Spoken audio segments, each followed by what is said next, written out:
mbokku téléspectateurs yi nga xamante ni yéen ànd ak seen télé bokk FM TV ñu ngi leen di nuyu bu baax a baax di am mbégte ak kontaante ci émission bi nga xamante ni moom moo nekk kii kan la di woy rek di leen wax ngeen abonné ci seen chaîne FM TV ndaxte lépp loo xamante ni lu baax la rek ak ndaanaan yi nga xamante ni ñoom ñooy jaar fii nga xamante ni moom moo nekk ci FM TV rawatina émission bi nga xamante ni moom moo nekk rek kii kan la tey nag ñuy dalal ndaanaan bu mag a mag a mag fekk si ko fii ci fi nga xamante ni moom moo nekk OCAS di Mohamed Diop nekk adjoint coordinateur bu ADR di mouvement boo xamante ni mouvement bu ndaw la dinañ ci dikk ñëw nag fekk si ko Mohamed salaamaaleykum.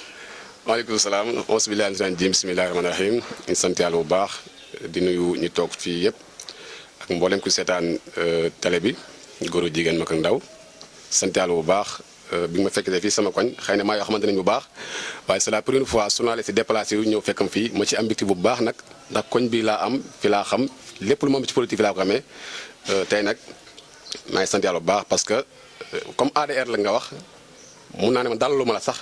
kii moo la dalal muy Ndeye Fatou Ndiaye mooy présidente ADR fii ci Touba Ndorong kon may daanaka moo yore liggéey bi yëpp depuis sànq ba léegi mu ngi ci sama waa kër yi maa ngi leen sant bu baax xale yi tim maa ngi leen sant bu baax ki sama papa la ñëw te fekkee mbir mi tim Babacar Diop ak mboolem koo xam ne yaa ngi si biir rek di nuyu tim maire bi nga xam ne moo nekk si kër gi di suñu yaay suñu lépp nuyu président moo Ndiaye Rahma nuyu coordinateur Pam Ndour ak waa ADR waa Rahma yëpp waaye nag di beral nuyoo le grand coordinateur monsieur Kabou Dieng bu baax a baax. buñ mënee xam comme ñu ngi fi tudd léegi dinañ ci ñëw bu baax a baax kan mooy Mohamed Diop ndax émission bi bëgg nañoo xam jaar-jaaru invité bi mooy kan fu mu juddoo fu mu yaroo fu mu màggee lan la doxalinam ci biir dundam kan mooy Mohamed Diop. waaw Mohamed Diop de xam naa ne bëriwuma kii trop ndongo daara la bu juddoo dëkk bu ñu naan Cekkeen nekk commune de Mbëlëb arrondissement Mabo département Birkelane région bu Kaffrine. jàngee fa alxuraan ba macha allah ndax sama kilifaa ngi ni moom moo soxla lu bëri mais moom xam na bu baax Kaolack jàng xam ko moom fi indi woon ba mujj gi xam nga rek di fi ndongo daara ci laa bàyyi njàng mi dugg ci commerce bi di liggéey en la fegi ay 2012 yooyu ma soo commencé politique xëy na nag bëggoon naa nag Ablaye Wade enfin may politique waaye. maanaam fasuma si woon noonu mais 2012 ba nga xamante ni président Wade ak 2011 coow li bëri na si laa commencé di wax def ay wax sa xalaat ci rajo yi ci ak fu nekk def ay interview 2013 ma xamante coordinateur Kabou Dieng ci lañ commencé di waxtaan ak yenn ci waa PDS ak karimis yi bi président Karim Wade génnee kaso laata muy génnee kaso sax si lañ créé mouvement bu ñuy wax mouvement ADK xam naa dañ jël si kanam bu ne xel la. ma xamante ñu arrière tuuti Mohamed Diop taalibe ndonga daara la woon. nan la daara ja meloon ci yow. daara li Serigne Cheikh di wax naan daara métti jur jàmbaar waaye nag daara nooy jur yàmbaar sa daara nan la meloon. waaw daara ju métti nag sama papa nag bi ma juróom moo doon jàngal waaye nag kii xam na li may wax bu baax ndax sama papa la daara ju métti jàng ndax sa papa bu la jàngal du am yërmande ci yow li mu bëgg mooy nga am xam-xam force baa nga bëgg a dee amul leneen.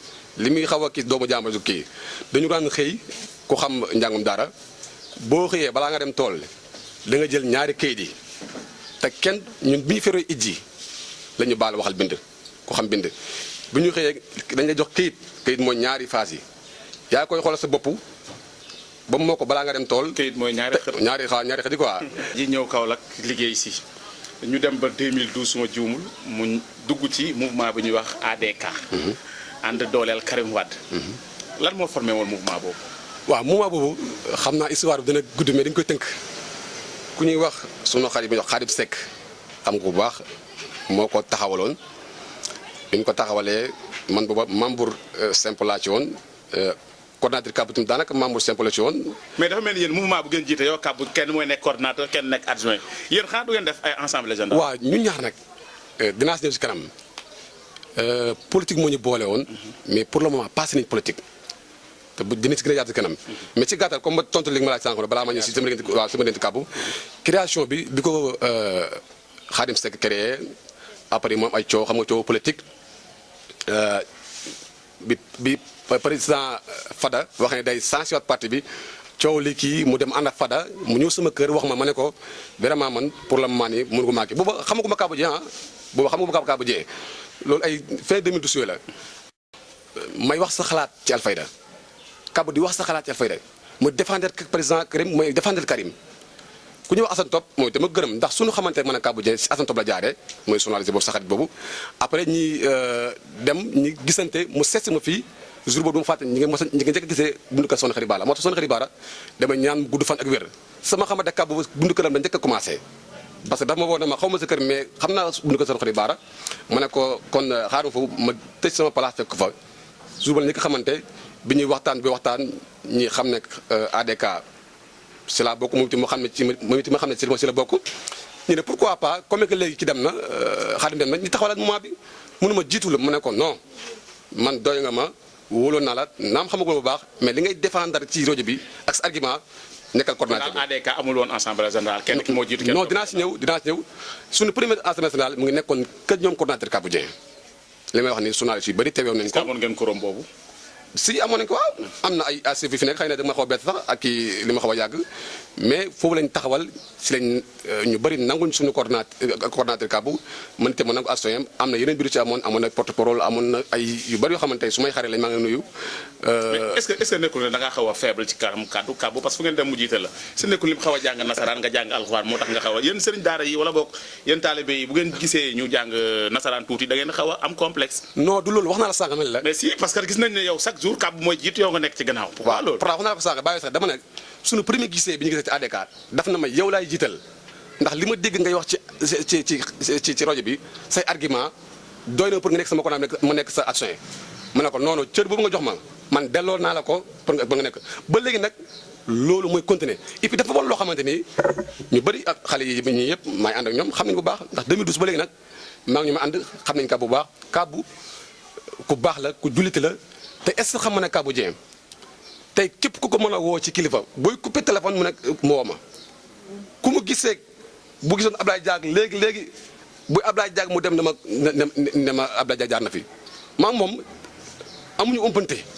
confiance boobu nag mu jox ma ba fi may xam ni dëgg la moom mooy coordinateur bi mais bu la neex nga laaj ñi ñu àndal amul dara luy xew ci moment bi te du mën naa ko doxal émission bi mais moo ko doon def mais dama jox ndigal na ma demal nga def émission bi moom mooy coordinateur bi mais li ma sax mun naa ne man parce que may coordonné te loolu baaxam la ak yaatam la moo tax sama leen Kabou du complexe mais yàlla moo ñu boole daal. merci ci biir ADK ngeen ko formé ñëw taxawal ko yooyu noonu bi ADK coow li bëri ci élection 2012 yi xuloo ci rajo bi ngeen yàq lu nekk Macky Sall ñàkk lu nekk Mariama Sarr Moon Ndiaye Rahma ak leader politique yi nekkee au pouvoir yëpp ngeen yàq leen lu mel ni xeme ñu dem ba ci fin 2018 bi 19 ñu gis ADK effacé wu ñu dindi K bi dem indi R lu leen yóbbu ci loolu. waaw damay commencé nag ci lan mooy ADK ak fan la jaar ba yegg si ci ADK. ADK moom ñëpp xam nañ ko. bu xamoon ADK waaw may ma rek Ablaye xam naa ne graaw nga mais may wutuut rek ma leeral la ADK bi ñu ko créé muy dox Karim Wade muy kaso moo ko ñaanal yàlla bi mu génnee. mu yónnee ku ñuy wax Valdiodio Diouf parce que moment boobu Karim bëri woon na mu ne il faut mu def yónnee beneen ndaw mu wëral ko Sénégal ku nekk nga jox ko sa turu moment ak sa bureau mu mën a nangu sa moment Kaolack sama baat si kaw ñun ñoo njëkk a joxe bureau ADK mu nangul ñu di dem lu bari yow xam nga si dara joruma si sori mais mujj gi activité politique PDS yëpp loxo Kabou Dieng ak sama loxo la nekk muy point de presse conférence de presse marché boo yaa ngi nii. mais da ngeen doon daw jeune APR yi nag. non ci gis naa leen da ngeen doon daw jeune APR yi. yow ñaata débat parce que campagne bu daan am yéen bu ngeen taxawee pour ne da ngeen def marche wala ngeen def dara bu jeune APR taxawee buntu préfecture yéen du ngeen bougé. préfecture yow xam nga léegi. ñaata yoon nga ñëw couvrir suñu marché yow Ablaye. bëri na mais ak suñu point de presse ak suñu conférence de presse. marché Potou-Meew marché Potou-Meew da ngeen ni ci mbedd mi dox diggante marché ba préfecture ñëwaat. ñaata nit ngeen Ablaye non bari na mënu ma ko lim bokkuma la ak Dakar ñaata mas dañ dem Dakar ci loo xam ne turu ADK Kabou Dieng ko loolu moo dem sa ba Kabou Dieng nekkoon représentant Karim Wade dans la région nekkoon tim coordonnateur national ADK nekkoon tim porte-parole front régional résistance ñaari mas nekk association yi ma la wax noonu mais benn bi muy front bi ñun ñoo ko taxawal sax li may wax nii ragaluma ko ñu ngi may seetaan ñun ñoo dox ba front am Kaolack parce que bañ demee dañoo jox digal bu ngeen demee li am Dakar def leen ko foofu man ma nekkoon chargé organisation ñiy dox mais li tax ñi gën a def ADR ci laa bëgg ñëw dafa am solo. nañ ñëwaat ci ADK ba pare. ba tey bu la neexee ci ADK loo bëgg ma génn ADK pour dugg ADR. seen parti boobu woon parce que jógee nga fa sax mais du tere yàgg nga fa. waaw nekkoon nga fa xam fa laa yoroo fa laa màggee fa laa ñu gis ne seen paa bi seen maam Wade woon. moom daal pourquoi woon numéro 2. pourquoi woon woon parce que nekkatu leen ay waaw mais suñu maam la ba tey. waaw seen maam. ah oui. lan moo jafe-jafe PDS léegi ci jamono ji nekk nii. waaw. en tant que ancien PDS. nan nga ko jàng. li ma ci xam bëri na nag mais du lépp laa mën a wax parce que nag. politique ko amul secret non. yaa ngi FM TV fii dara du fi. nit ko amul secret. doo nit doo julit mënuma ànd ak Karim Wade juróom-ñaari at. xam ay mbóotam xam ay secret di ñëw ba ci télé bii nga xam ne ñëpp koy seetaan waaw defal ndànk rek waaw may ma rek mënuma ñëw fiitin di sulli mbóor yëpp loolu du respect du yar du teggin mën naa la wax lenn ci li ci kaw mais li suuf li ma ci xam mënu ma la ko wax parce que ADK bi li ma la wax sànq bi Karim demee ba nangu ko ñi coordonné ak moom muy wax ak coordinateur ka bu mujj bi mu génnee Sénégal après tim ñu ngi diggante ci ay message loolu sax moo waroon ñuy tooñ naan seen candidat bi candidat WhatsApp la c'est normal dëgg la li ëpp ñu wax ak ñun message la wala WhatsApp Saliou Dieng di wax ak ñun saa bu ñëw kaw la yow xam nga si dara ñoo ko doon dalal fu mu mën a dem activité politique fii ci PDS mën a kab ñoo ko dalal mais si parrainage bi attends yéen lan moo tax ngeen dëgëroon bopp yéen dama daan dajeeg yéen naa leen Karim du ñëw ngeen dama day ñëw forcé day ñëw waaw fu ngeen tegoon loolu fu ngeen dëggoon na yéen Karim day ñëw. waaw d'accord loolu man yàgg naa la ko wax. mais yéen doon nax seen àndandoo. non du nax. fu ngeen tegoon da ngeen. mais président daf leen oo téléphone ne day ñëw. mais président Karim moo ko wax te naa si ñëw mu gën a leer.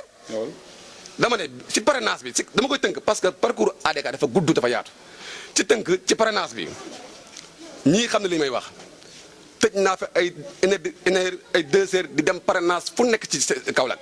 ba jiwul fu nekk def naa ko coordinateur kabu day wàcc war a ñibbisi de mais day def ba 23 heures 0 heure de parrainage ci biir Kaolack loolu mu ñu ma ñoon ñu am résultat boo xam ne kenn amu ko ci Kaolack sama baat ci kaw li may wax dama ko ñime te yoo xam mu baax li ma lay wax am na kilifa yoo xamante yu mag yoo xamante ni ay kilifa di du ma suñu tur ay kilifa ci dëkk bi ñun ñoo taxaw ñu di ut parrainage am ñoo xam ay 1000 la ñu jox parrainage ñi ay 500 bi ñu ko dajalee li ñu am ci parrainage jaaree ci ADK kenn xamul toll mais li tax tey loolu mu jeex parce que biir parrainage bi Karim Wade mënuñu jàmm chaque jour fu ngeen toll na gaaw fu ngeen toll na gaaw fu ngeen toll na gaaw bëgguma Macky Sall am fu ma jaaree parrainage chaque 2 jours 3 jours. Karim yéen la doon oo par téléphone. si wala message.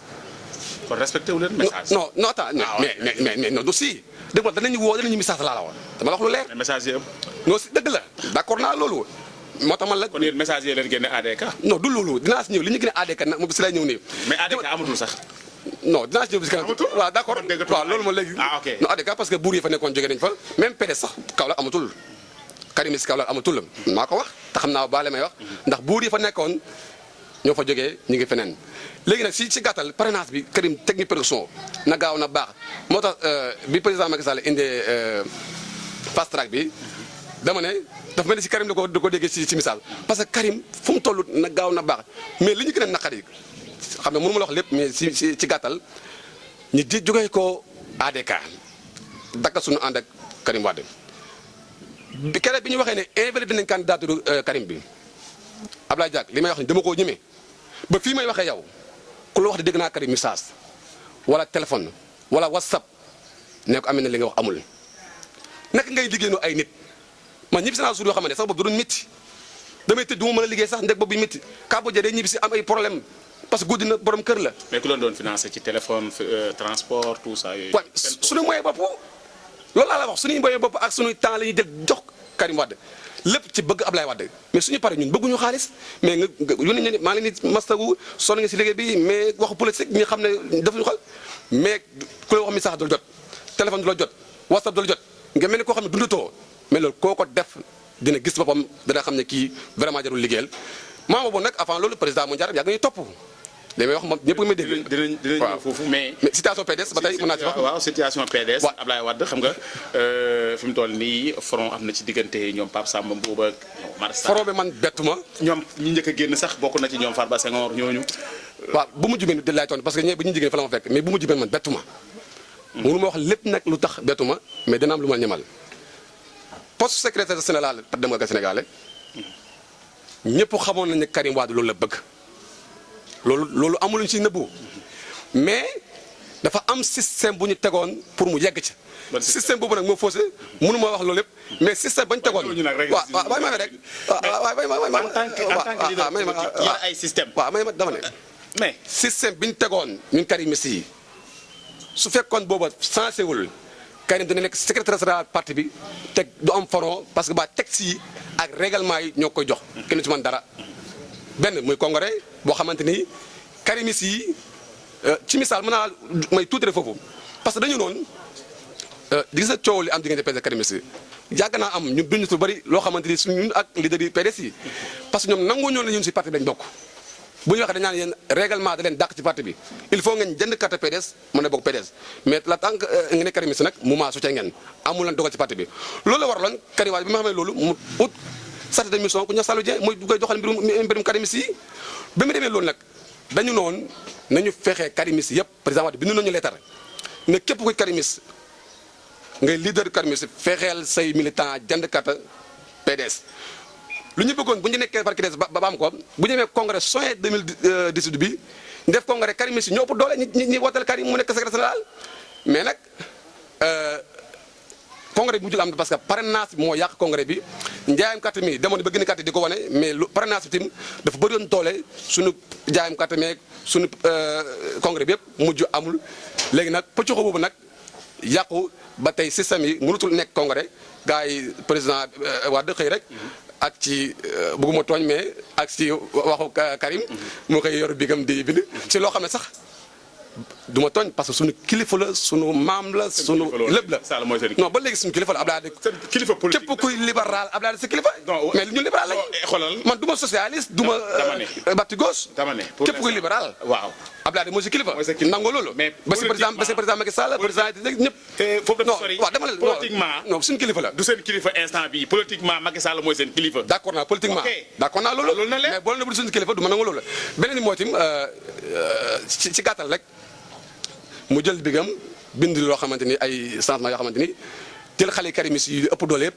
jox leen parti bi ku mel ni Bara Gaye loolu ci loo xam ne règlement yi parti bi am na règlement yoo xam ne da koy bañ dëgg la moom nag mooy secrétaire général moom la yoon may pouvoir muy doxal ni ko neexee mais ci kaw texte ak règlement loolu nag du Ablaye Wade ñu bëri nañu du Ablaye Wade président Ablaye Wade mais nag waa ji moo koy wax na ko defal ni parce que ba ci dialogue bi lu tax war a demul te ñoo ko yebaloon mu dem si yàgg ñu ne ko ñeekul mu ne du ma wuñu ko at lépp suñu waa ji moo ko defal daal ci gàttal. bi nga jugee ADK tas. waaw ngeen créé ADR. même PDS sax bu kaloo tas waaw. ñëw ci biir mouvement Rahma.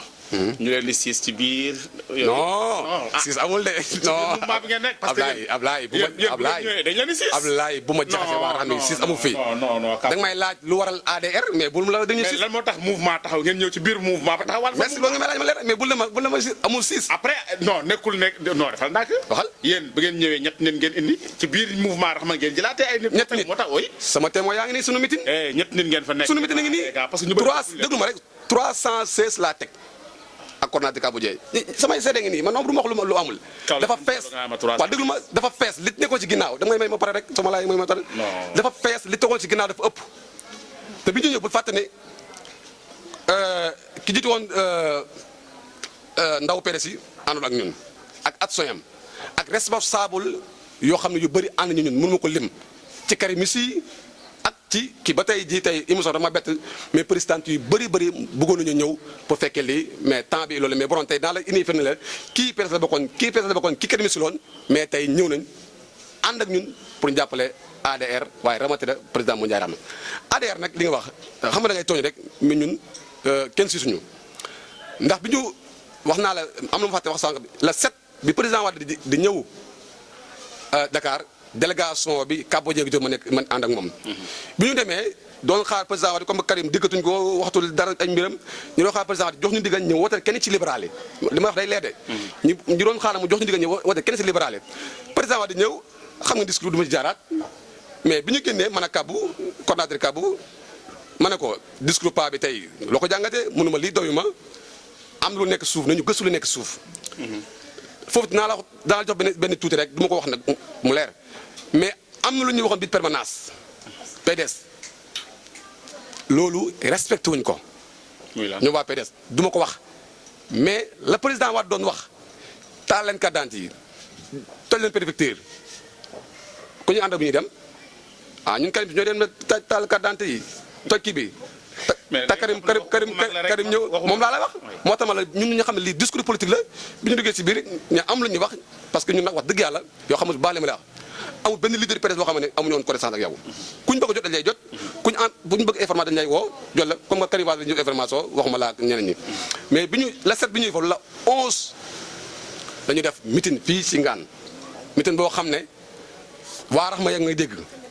li ma jot a gis li après suñu meeting bi amul benn meeting bu ko toll ci biir Rahma amul li may wax ne dama ko ñeme président Mandiaye ma lay wax na rek yàgg nañu topp ci parce que gis nañu ci point de presse yi ak ci information yi muy laaj waay kee kàbb kee amet ñaari booy yu ñoom xanaa ñu fi nekk rawatina kër bi mais opposition bi dañ ñoo koy ree parce que bu dee meeting ñoom la marche ñoom la bu dee point de presse ñoom la conférence de presse ñoom la lépp luy xew ci kaw la ñoom la ay kilifa yu mag nag du ma tudd tur di ko yoon di ko jaaral fii kii mooy kii ba mu xam ñu mais yàgg topp ñu ne ko ñun du ñu ànd ak yow mënuñu moom nag xëy na amoon na information yu am mënuñu bàyyi naa leen seen sago bis bu ngeen carte gi leeree bu dee ànd ak kenn ci libéral yi kuréel man mun jaay Rahma bi ñu demee ba xamante ne rek wala ma la wax mer nañu parce que Karim lim ñu def naqadi nañu mu oot ñi téléphone na ma dama leen soxla Konaté ka bu dem ñaari yoon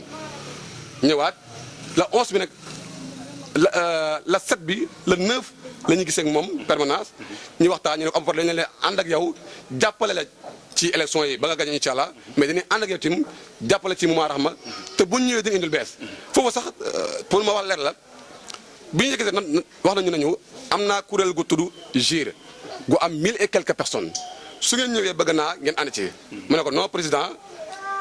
bu ñu dugg see incha allah di nga xam ne ñu dugg si nañu te dinañ indi lu bees loo xamante ni dina amal njëriñ Rahma mais dina amal njëriñ tim seen Kaolack waxuma la ak. for nañ ci tànku nag ne ci suddaleem suukaru koor ki ci biir mouvement Rahma. waaw am na yenn membre wala boog yenn militant yu ADR yoo xamante ni am nañ ci mer goo xamante ni sax tax nañu ne dañuy quitté ci biir. mouvement bi ku la wax loolu ma tudd tur mais bu la dëgg rek ne ma dëgg loolu dëgg am na non amul benn militant wu ADR bu amul suukar li may wax maa ngi ni télé lay waxee du ma wax lu amul nag dëkk bi laa dëkk rek naa wax loo xam ne di suba ñu xëy di ko di amul benn militant wu ADR bu amul suukar wala ceeb ndax ba ñuy joxee suñu ceeb suñu suukar Konaté dafa li ma la sànq rek lépp luy xew daf naa ma dilal loo doxal loo xalaat sama yoon nekku ci li am solo mooy man wóolu naa te xam naa doot la bon fi laa ko teg sama sëriñ yaa ngi nii man mi doxee sax aw ma si parce que man waruma am parce que. dafa doyut. non bari woon na macha allah suukar ci bari woon na ci bari woon na mais dañ ko jox présidente bi sedd na ma dama ko ba ñu jox ko wàllam présidente Khady Soumounou Jaleñ ma jox ko wàllam présidente Binet Fall Ngaat ma jox ko wàllam présidente Diarra Camara ma jox ko wàllam présidente Khady Sala ma jox ko wàllam présidente Ami Sarr ma jox ko wàllam présidente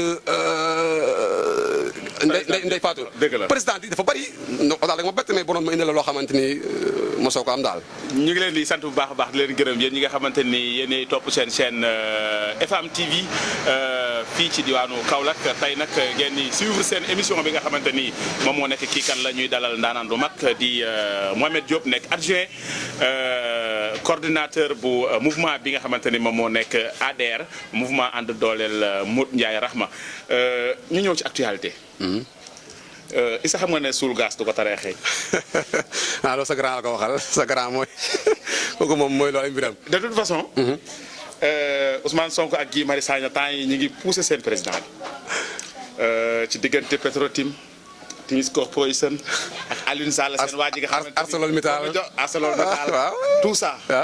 naka nga jàngatee discours Guy Marius Sagna ak Ousmane Sonko. waaw xam man jaar naa si xam man def naa opposition. parce que yéen a ngi téye Guy Marius Sagna ci kaso bi depuis 2012 heures jusqu'à présent bàyyi góor leen. non Guy Marius génn na. génn na waaw. ok loolu.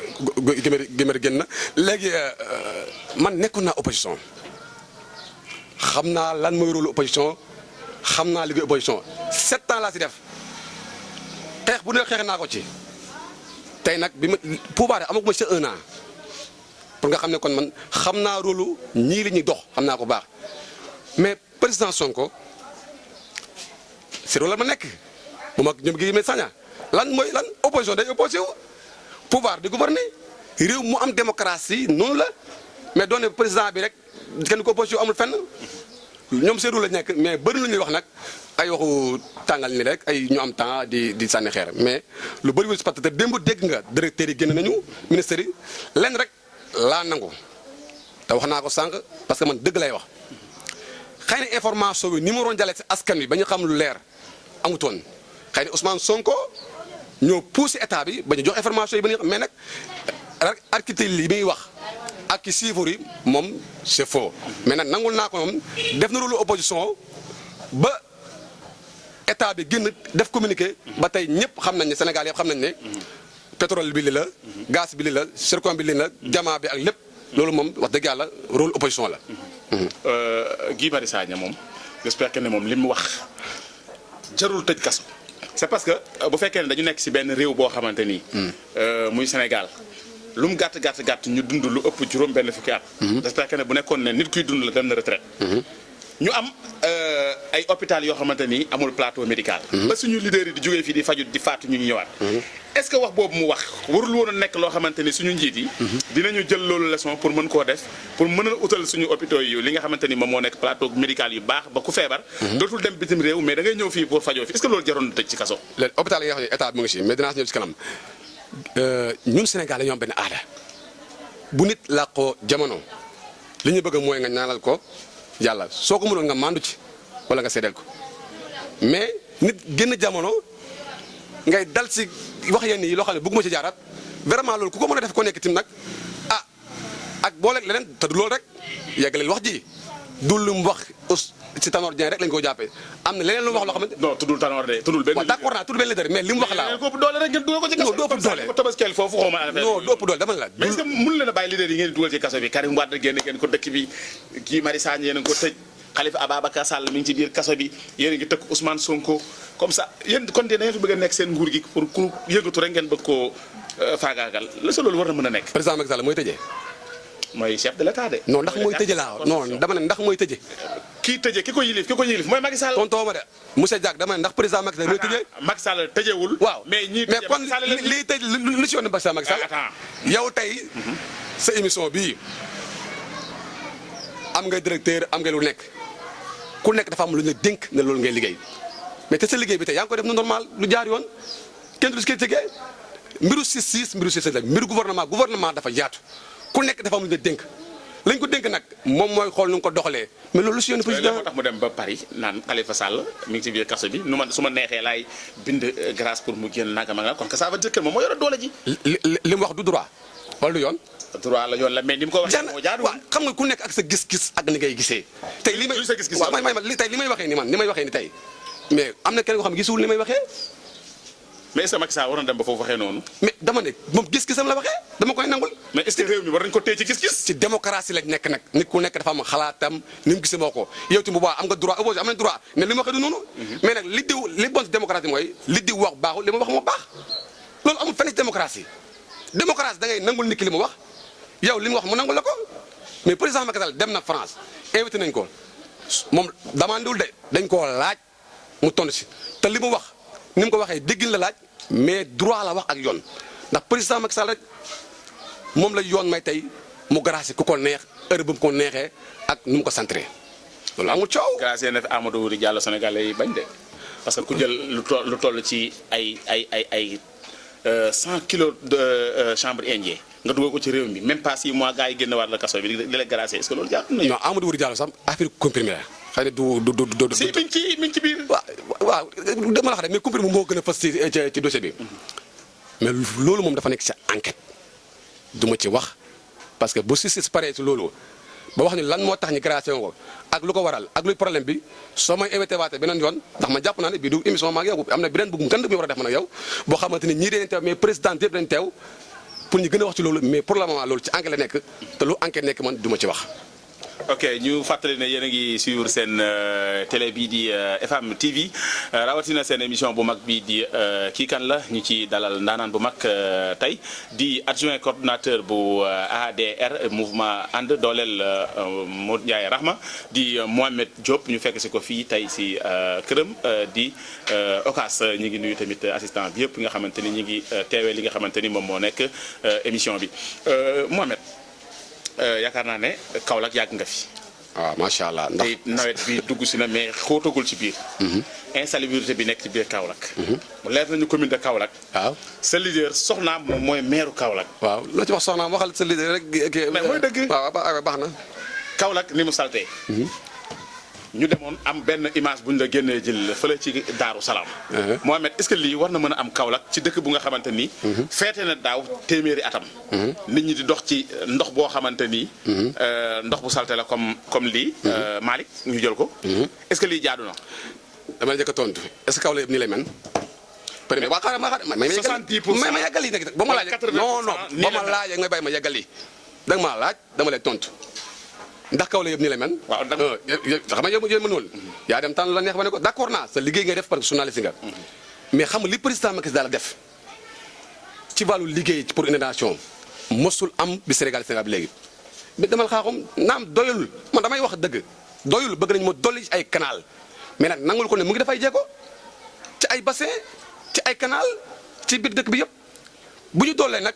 mu baax mais dafa fi dara moom. ay wax est-ce que dafay defar ay bassin pour dimbale ñi lor ñi yaa ngi dem Ndargu Ndaw gis ne waa Ndargu Ndaw yëpp ñu ngi inondé bassin bi moo ko waral est-ce que bassin moo nekkoon solution bi ba Mohamed. bassin bi si yegg nag pareegul liggéey bi mu pareegul. mais bassin boo xamante ni 12 mois mën na ko def. waaw may ma dama ne. est-ce que loolu jaadu na. liggéeyu état day xool nit ne ko lii laa bëgg nga liggéeyal ma kooku ne temps bi laa koy liggéeyee.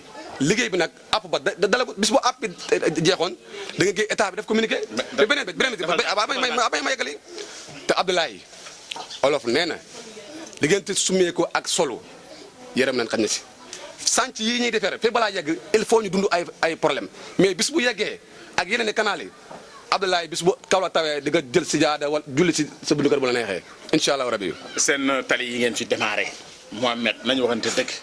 dama route abattoir Ndangaan Fass tali bi def na 2 ans ou 3 ans yoo xamante ne eggul Eiffage roñ nañ seen i bagage dem nañ Mohamed sa tali bii rek tali bii bi ñu ko commencé defar boobaa léegi kenn xamul kañ la nga dem Passoir tali Passoir ak bu jëm ba fi nga xamante ni moom moo nekk parcelle tali boobu ñetti at a ngi nii laaluñ ko canalisation yi nekk si biir dëkk bi amul benn boo xamante ni protégé nañ ko wala ñu utal ko kubéer mais lan mooy ndayu yow nga nekk maire ci biir dëkk bi.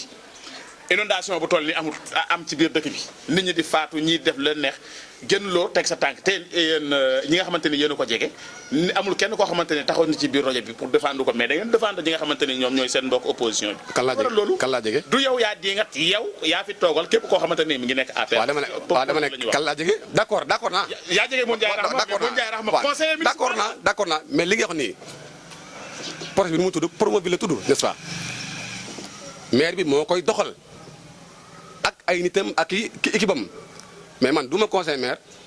sa leader waaw may ma rek waaw may ma wax du ma conseil maire. sa leader conseiller waaw may ma yeggali sa conseiller leader may ma yeggali. yow est-ce que am nga accès sax pour wax ak sa leader yow. ah oui mais dama leen gis si bopp bi des fois. mais nag yow xam nga ne yow tooñ la neex mais xam nga Kabo Dia ak Mouhamed nag wax dëgg yàlla nag ñu doon àndal ay ponkal ay kilifa la ñu woon naam kii kilifa la ponkal la macha allah ci politique mais xam nga bu baax fi ñu jógee. bu doon xaalis sa kese la foo ay milliards def nekk bu doon kilifte rek la ay ancien ministre ay ancien président nekk mais la tax ñu ànd président Modou Ndiaye Rahma du mbirum xaalis wala poste wala leneen dañoo gis ne bëgg na Kaolack du maire du député du ministre te li muy def si dëkk bi kenn defu ko fi nañu wax dëgg rek kon man toogaluma fi maire soo soxlaa ku la waxal ay Promoville chantier bi Eiffage ak yooyu dalal la communication maire ñi waxal la loo may laaj ma ci Rahma ADR. mu jaar ma non yéen nekk au pouvoir yow yaa jugee opposition ñëw dugg si au pouvoir. d'accord naa dañu waxante dëgg. d'accord naa kon nag lépp loo xamante ni ay gàkk-gàkk la nekk ci pouvoir bi. d'accord naa du ma dénoncé te lii ay gàkk-gàkk la naka la ñuy def ba population bi jóge ci gàkk-gàkk yooyu ci loolu lañ nekk. mais monsieur Diack da ngay daw sa responsabilité kon ci loolu. non monsieur Diack population bi nañ. non attends bu ma dugal ak bon jaxase dama ne monsieur Diack ko léegi da ngay jaxase léegi pouvoir ak local. non am na différence nangoo am na différence nangoo ko tontu ma nangoo na nga ne est-ce que état ak commune am na différence wala dafa mel da nga ne léegi Promoville bi maire lañ ko dénk. moom moo am accès ak information ak ay nitam mënu ma ceeb parce que amul information. du question d'information de question de conseil la lan moo tax yow mënuloo wax ak sa leader yow mu wax ak jabaram ci Promoville bi mun a avancer parce que boo xoolee Thiès seen Promoville avancé na lu sori. waaw dem nga Saint-Louis seen bos avancé na Ziguinchor Kolda gi ma jógee fan yële passé seen bos avancé na pourquoi pas Kaolack seen bos avancé wu. soo ma laaj si maire bi la. waaw soo ma conseillé mais yow da nga ne ma waxal lu tax nangam ak nangam. mais mënuloo. non dafa lànk da nga ne ma waxama lu tax amul ak lu ko gàllankoor dama loolu laa la mënut a wax. mais soo ne ma conseil maire bi wala conseil président Modou Ndiaye mu wax ko mais d'accord naa parce que Kaolack wax la. bëgg naa dëkk bi set mais maire da koy seetaan. mais maa la gën a xam loolu mu rafet moo xamante ni war nga koo mën a wax maire bi dégg ko. loolu laa ko bëgg a wax. mais yow lag ma waxoon lag ma laajoon ak lii bokkul. li ma la laaj léegi nii tontu ci. merci beaucoup loolu dama ci ànd ak yow parce que bëgg nañu liggéey yi nga. nga wax ak moom Mariama Sarr mu ngi lay dégg. li may ville bi li tax mu taxaw Mohamed Diop wax ci. Abdoulaye Diak xam nga ma du ma ragal ci politique. naam xale laa nag mais question yi non. question non. waaw sàcce yi arrêté wax lan moo waral. lu tax ma arrêté du ma ko wax. mais xawuma ko. mais conseil mun naa ko wax. en tant que Mohamed Diop en tant que. conseil. war naa mën a am xalaat. si li nga xamante ni moom moo nekk développement Kaolack normalement. d'accord mais Promoville mais pas nag non am naa si xalaat. nangu naa mais nag pas nag mu nekk fi naan maire deful li rawoon def cuune la fii nangam nag du ma def loolu doo ma dugal.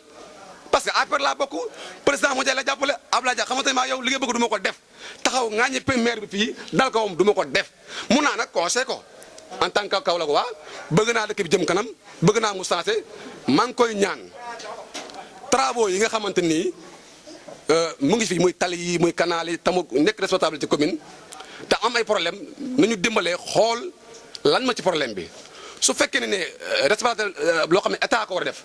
président Macky Sall ñu ngi koy demandé mu jàppale commune parce que commune attuna lépp am na projet yoo xam ne du commune la ñu ñaan état bi ak ministre yi ñu jàppale madame la maire ba projet yi tey mu yegg ba Kaolack mën a nekk ci affaire ci wàllu ndox ak wàllu yooyu. suñu émission jeexal. doylu ma sax. sant nañ la parce que yow xam nga bu baax ak lu bëri lu ñu war a wax maa yow. gërëm nañ la.